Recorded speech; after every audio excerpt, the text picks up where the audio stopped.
mas malaking opportunity para sa Mabalakenyans. Ito ang isa sa mga layuning tinutukan sa pulong ng Mabalacat City Government, SIAC at Lipad nitong araw.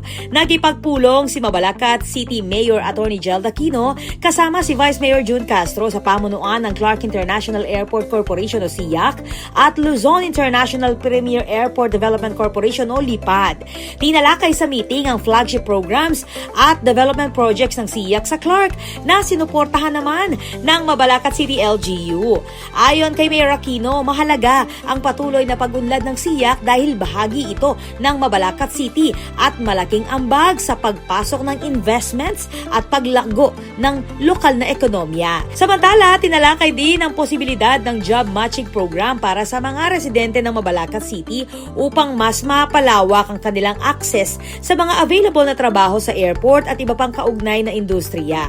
Tiniyak ng alkalde ang patuloy na koordinasyon ng LGU sa SIAC at Lipad, partikular sa mga programang magbubukas ng mas maraming trabaho at economic opportunities sa mga residente. Kasama sa pulong sina City Administrator Oscar Deyang Jr., SIAC President Joseph Alcazar, SIAC Director Noel Tulabot, Vice President Ryan Pineda at iba pang SIAC executives, gayon din sina Lipad President Noel Manangkil, Lipad VP Eva Tejada at iba pang opisyal ng Lipad. Ako po, Patricia Mamangon para kay News Force Pampanga Balita, ang tutuking Balen, susuyo.